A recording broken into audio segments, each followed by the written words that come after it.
This session will be the last one with the lectures. Next week, we're going only to have the Zoom session for questions about the test. Um, and today, I'm also going to leave extra time for questions about the assignment. So I will start with a short lecture about some open problems in deep learning. There are many open problems in deep learning. For example, there is a lot of research in hardware for acceleration, in numerical methods to improve training, and so on.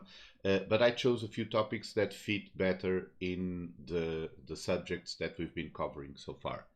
So we're going to look at efforts to try to automate the search for the best architecture in any problem. So you saw that this is a problem we need to solve when applying deep learning in some particular area. We need to think about the best architecture for the data that we have. Another issue is how to verify and validate the results that we have. This is specifically important because deep learning is being used for critical applications where mistakes and things going wrong can have serious consequences. And verification and validation of software is an important part of software development, especially in those kinds of areas. Then we're going to look at the size of the data sets. In general, we apply deep learning when we have lots of data, but it would be nice to be able to apply it with smaller data sets, and there is some indication that this is possible in some cases. And finally, on looking forward to eventually true artificial intelligence, something that we can actually tell the computer what problem we have and the computer will solve it, trying to bridge this gap between the way we represent knowledge and explain things and communicate using symbolic language, and the way a neural network works, which is with those simulated neurons and very basic operations. So this will be my lecture here streaming, and then we'll move to Zoom at 9:45, and Professor Claudio Soares will give you a brief introduction to PyTorch. So far we've been using TensorFlow. TensorFlow is one of the most used frameworks for deep learning, but PyTorch is also used especially in research, and so we thought it would be a good idea for you to benefit from Professor Soares' experience with PyTorch, and she will give you a brief introduction to that. And we will reserve some time afterwards for questions, especially about the second assignment, which seems to be what is concerning most of you at the moment. So let's start with this idea of automating architecture search in deep neural networks, but more generally automating machine learning. AutoML is a goal for quite some time in trying to apply the same idea of optimization and so on that we use in machine learning to solve specific problems with specific algorithms to testing a large number of different algorithms and hyperparameters to try to optimize some task.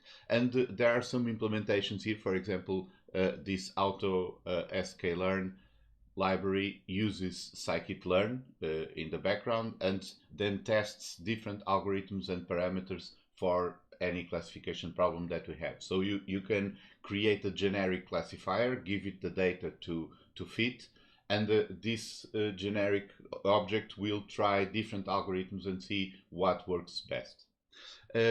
So there is some working frameworks in this area, but for rather specific and limited applications. So you see here, it's a search through different combinations of hyperparameters in that set of algorithms that is implemented in scikit-learn. There is an additional problem in classical machine learning approaches, which is the requirement also to extract and select features from the data. So all this part of feature engineering must also be automated in order for us to have an automatic machine learning system. Deep neural networks should be better at this because deep neural networks can find the best features from raw data. That's the one of their main features, which is to be able to create the adequate or the best representations of the data to solve some problem. However, there are some difficulties in trying to automate this in deep learning. First, in general, this kind of problem of trying to automate machine learning leads us to optimize something that is discontinuous. We cannot use the derivatives. When we are optimizing the parameters in a deep neural network, we use the derivatives to propagate the error and then adjust all of those parameters. That's why we need to have activation functions for which we can compute the derivatives, and we are working with continuous values on all the parameters and so on.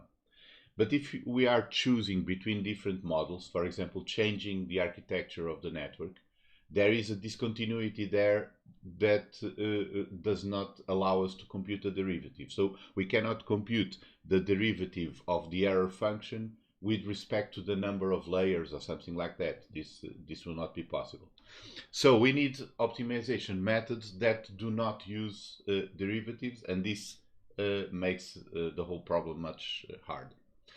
One approach, in fact, one of the early approaches in the 90s, not only to select architectures, but also to train the deep neural networks because of the problems of vanishing gradients and so on, was to use evolutionary methods like genetic algorithms. You covered this in artificial intelligence, I think, last year, but just to remind you, the idea is that we describe our elements, for example, the networks, with some representation that we can cut and exchange parts and mutate and so on, like as if they were chromosomes in cells. And then we create a population and try to evolve it by selecting the most fit individuals, the ones who perform better, to use their features and cross their features and improve in the average of the population. The problem with this is that we need to evaluate many networks, and when we are evaluating the performance of a deep neural network, we need to train it, and so this can take quite a long time.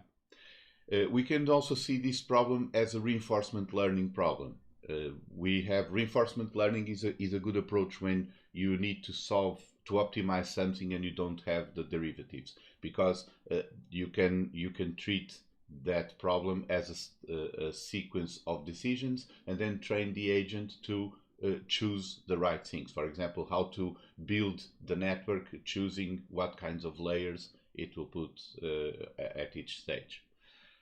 Bayesian optimization seems to work best, at least the current state of the art is leaning towards this kind of approach. This is also what is used, for example, in AutoML. It uses this algorithm, sequential model-based algorithm configuration.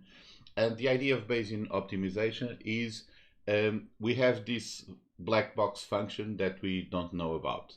So we can think of the output of that function as having some distribution. We can use some non-parametric model to try to model the distribution of that function. We start with some basic prior assumption about that distribution. For example, it's uniform, it has some Gaussian distribution, something like that. But then we're going to evaluate the function at different points and update our belief about the shape of that distribution. So this would be in abstract. In this concrete case of trying to find automating the design of an artificial neural network, the function would be given a particular architecture, what is the performance of that neural network in our data. So we would train the neural network and evaluate the performance, the accuracy, for example. So now we can provide this black box function, so testing different architectures. We provide it with a specific architecture, we get an accuracy value after training the network. Now we do this for different architectures, and we have some model, in this case it's a random forest, that will try to predict for some particular architecture what the performance will be.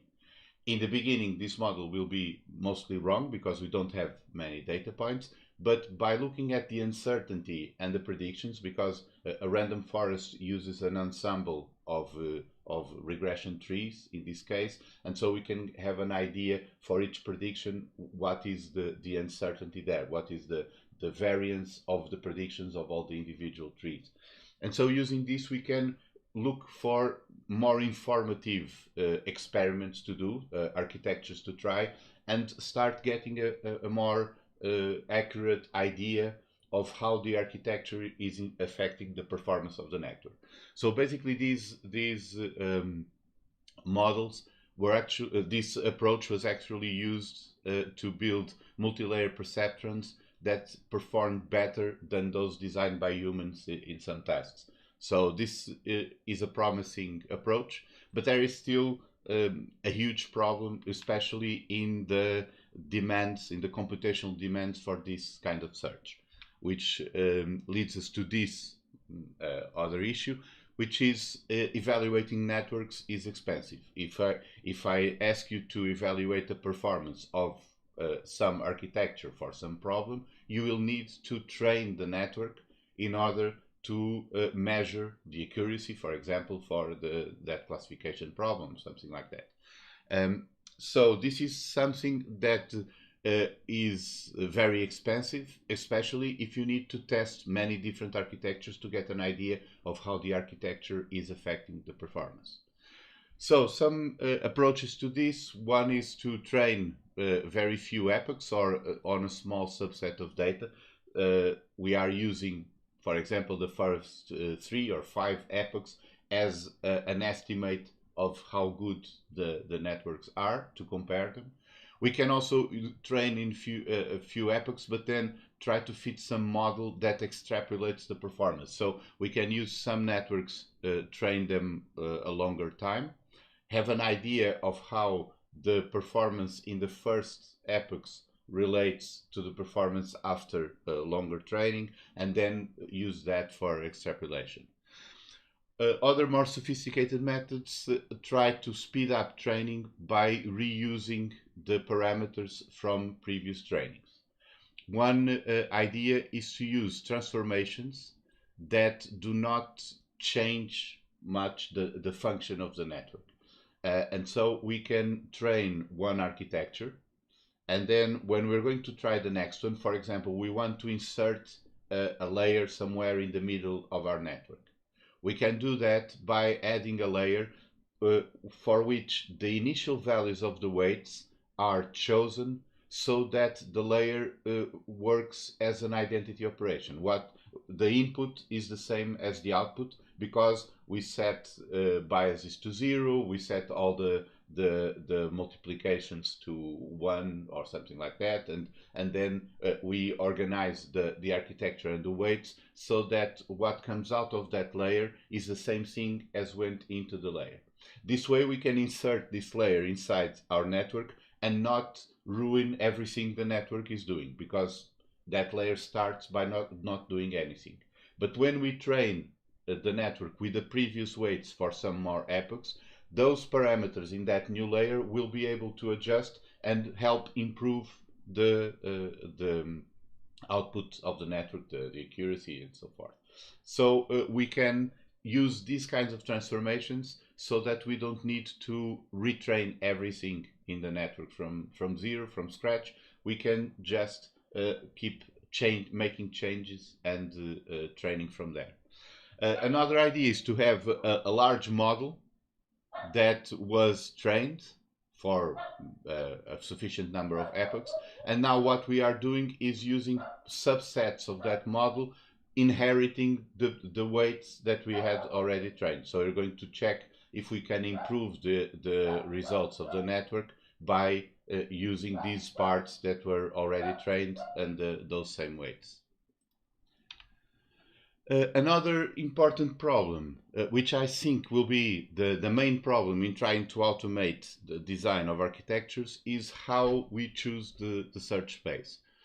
So if we are looking for multi-layer perceptrons, for example, we can specify that we have up to a certain number of layers, up to a certain number of neurons per layer, and so on. That would be rather clear. We can set the specify the search space in which we're going to try to find the best architecture. If we know other elements that we can use, for example, convolution layers, residual blocks, recurrent networks, things like that, we can also include those in the search space because we know about them. But one important thing that we can see in designing artificial neural networks, especially these deep neural networks, is figuring out new ways, new architectures that we can include. For example, with residual blocks, the training of very deep networks was very much improved. But it would be hard for an automated system to find residual blocks. In fact, it would be impossible, for example, if we were only specifying multi-layer perceptrons with connections between consecutive layers. So we would need to have figured out before starting to automate this search what kinds of things would be useful during this search. And things like attention mechanisms, transformers, and so on would be very hard to put in the search space before we understood their function and their existence.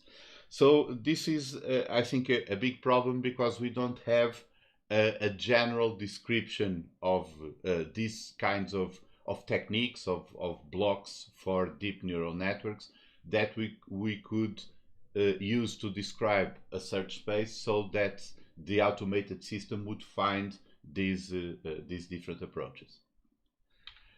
Okay, so the other problem is validation and verification. There is a slight difference between the two.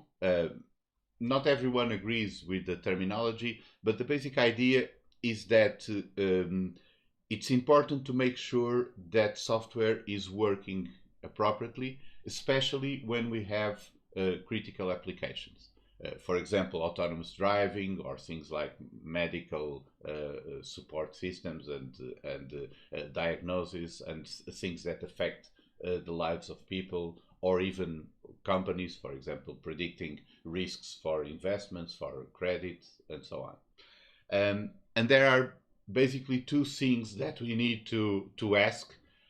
One is this part of validation tries to answer the question of whether or not the software is being built correctly according to the specifications, to the requirements. So we have the requirements for the software we are creating, and during the process and at the end of this process, we can check if we are meeting all these specifications. So this would be validation.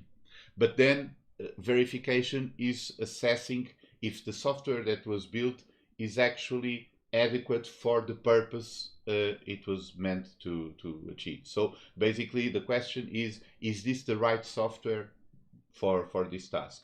And this also includes not only problems with fulfilling the requirements, but also problems with the requirements themselves. Maybe the specification was not all that good and the final result was not what we needed. And so this is one reason why this is hard in deep neural networks is because when we have something that we can specify in detail and know exactly what we want and how we want it done, then we can use software engineering and implement the algorithms and so on. Deep learning is often used when we don't know how to solve the problem.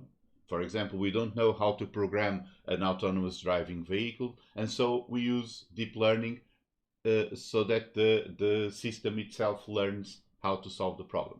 And in these kinds of problems, the detailed specification and the validation of whether or not we are fulfilling all the requirements becomes much harder because we don't have things specified in that detail very often.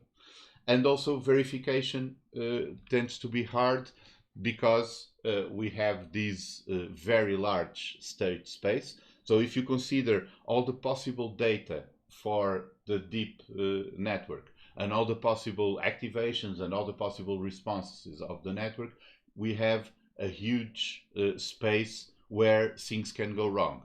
So it's very difficult to estimate how a neural network will respond in an anomalous situation, and this can have fatal consequences. There have been accidents, for example, in autonomous driving, where the engineer died because the car crashed after misidentifying some aspect of the road or road signs or other vehicles and so on. So when we have these outliers in the data, things can go terribly wrong, but the search space, the spatial possibilities for all the inputs and all the network responses is so large that it's very hard to assess this adequately. Some possible solutions for this are using probabilistic models and these kinds of process control methods that are already used, for example, in the pharmaceutical industry, in the food industry, and so on, that establish safety limits, and we need to ensure that we don't step outside those safety operational limits, because we don't know what can happen if you go outside these. So we could try to restrict what kind of environments the autonomous vehicle drives in, or what kind of situations the deep network is applied, and so on. But this is not a very satisfactory solution. Probabilistic models can give you an idea that, okay, there is a 99% probability you won't die when you use that autonomous vehicle, but this is not something that is very reassuring unless we can go to very, very high probabilities. And also restricting everything within those safety limits may end up reducing the applicability of these models. Another difficulty is in specifying how to test these deep neural networks, because also as a consequence of the very large state space, we need to find appropriate tests to see what can happen in anomalous situations. And basically we need some way of generating new inputs for the network in order to test it, and things like genetic algorithms and so on have been tried for this. And one big problem is how can we use formal methods for really critical applications. So if we have software for a critical application, typically what is done is to formalize a description of the algorithms and the requirements in some very strict formal and logical language, where you can automate proofs of correctness of the outcomes and so on. And so that way you can actually prove that in those circumstances that piece of software will work as required. Now this is already a hard thing to do with engineered software when we are writing code. With neural networks it's much harder, because what we have is a very complex combination of basic operations, but it's hard to demonstrate how those things will behave. Okay, another problem is the size of the data set that we use. We have this idea that deep neural networks need very large data set, but our brains are deep neural networks, and in general we don't need hundreds of thousands of examples to learn something. So if you need to learn a new game, or identifying some kinds of paintings in a set of photographs or something like that, you probably only need a few examples until you figure out how to do it, and you just do it. So in theory it should be possible to do this with deep neural networks, and there are some approaches to try to train deep neural networks with small data sets, so they can perform when we don't have much data. One approach is this few-shot learning, or even one-shot learning, but the basic idea here is to train the deep neural network on large data sets that are available, and then make it so that the network can be used with very little training or even no training at all in new data sets that are much smaller and are different from the ones we trained the network in, but not so different that the network cannot work there.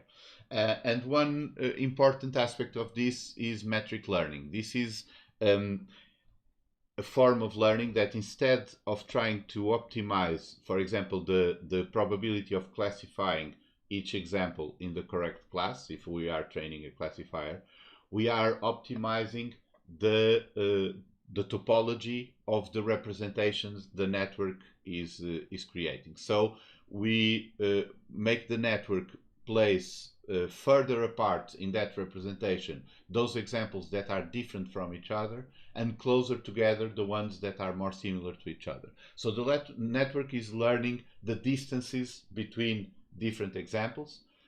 And this can be done in different ways. For example, using 3 examples at a time, 2 of them similar and 1 different from the other 2, and having the network put them so that the 2 most similar ones are closer together than they are from the third one that is more different, things like that. But basically, we are trying to force the network to learn to separate things that are different and bring together things that are more similar.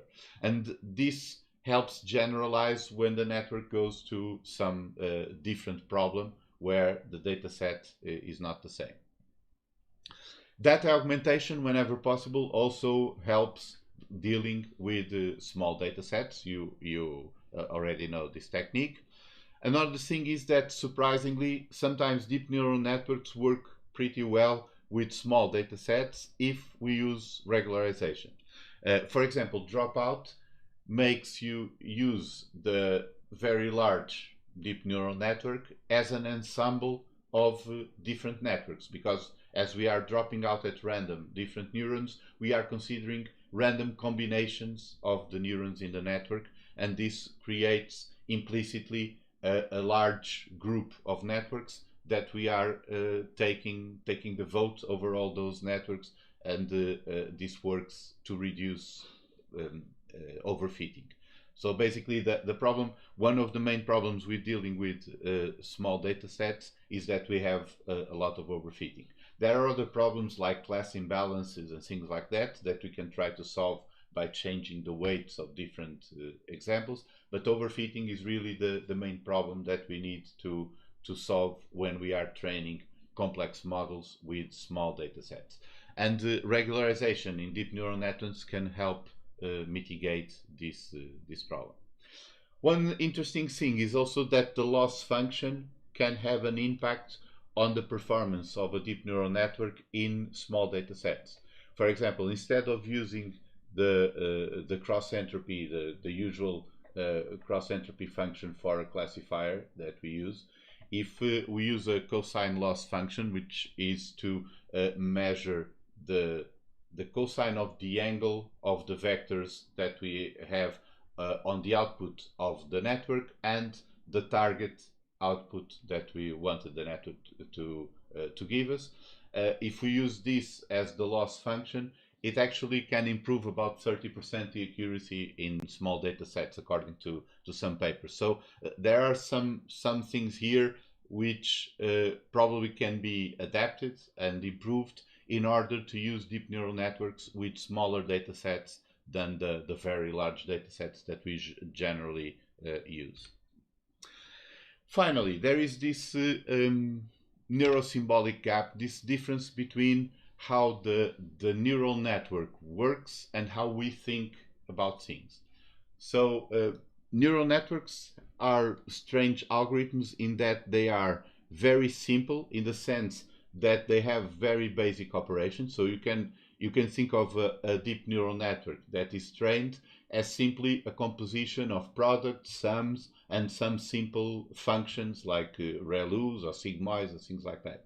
So this is really a very basic set of operations that we are composing together to give us the output. On the other hand, this ends up being very complex because we are composing many thousands or millions of these operations. So the overall result becomes unintelligible. We cannot really understand what the network is doing very easily. And this is a bit like our brains. Individually, the working of a single neuron is comparatively a lot simpler than how the whole brain works. Of course, a real biological neuron is actually a lot more complex than the artificial neurons that we use. So we don't know if the kind of neural networks that we have at the moment are actually up to the task that our brains are also solving, those kinds of tasks. But what we know is that somehow in our brains we have this network approach of combining simpler elements into very complex systems just by building a network of interactions between them. And this gives us this kind of sub-symbolic power for classification, for prediction, and so on. We learn how to identify objects, how to identify people just at a glance, looking at their face, and so on. And we don't specifically know how we do those things. So those things are done like our deep neural networks solve those problems by somehow adjusting the network, the weight, so to speak, in our neurons. But then over that we can create symbolic representations and explanations and narratives of what we're doing. And we can actually go the other way. For example, suppose that someone has gained some experience in picking out images of boats from a stack of photographs. If we ask them just to take out the pictures of yellow boats, the person will easily do that. They don't need to retrain the network just to identify yellow boats. They just need to think a bit when they are picking out boats and check if they're yellow or not. So one thing that, at least to me, would be I think would be really important is if we could do this with artificial neural networks. We can do it one way. We saw in interpretation methods that we can take, for example, those concept activation vectors or map activations to concepts in some ontology and use that to interpret how the network is doing. But this is just in the direction of the network activations to the concepts. One thing that would be really neat would be to do it the other way around, so that we could actually talk to the network and give it some information symbolically. For example, the network is trained to identify images of boats, but we only want yellow boats. So we tell that to the network, yellow boats, and the network only gives us yellow boats. We don't know how to do this at the moment, and it's a question of whether or not this is possible with the kind of deep neural networks that we have. But there are some techniques that seem to bring us closer and closer to these kind of things. For example, variational autoencoders tend to identify relevant features of the data in the way that the autoencoder is organizing the encoding. And this may be something similar to what we are doing when we are learning, because we also in general do not learn from labeled data. So you don't give a child images of cats and dogs with labels until the child knows how to distinguish them. The child immediately knows how to tell apart cats and dogs as soon as you tell the child the name. This is a cat, this is a dog, because previously it learned unsupervisedly how the different animals look. So this maybe in those kinds of models like variational autoencoders and so on, maybe one of the ways to try to understand how to make this connection. But this is really a very open problem, something that I don't know if it will be solved anytime soon. Okay, so that's it for me for today, and also this is my last lecture on this course. The next lecture in about 10 minutes at 9:45 will be on the Zoom session by Professor Claudio Soares. For next week, we will not have a lecture on YouTube, so we will start at 9 o'clock on the Zoom session, and it will be for questions and revisions for the test. So ideally, you should start studying for the test before Wednesday next week, so that you have some questions. In any case, we can also use the Hangout afterwards if you have some quick question before the test. Okay, so that's it for now. I'm going to log into Zoom and we can start the session. See you soon.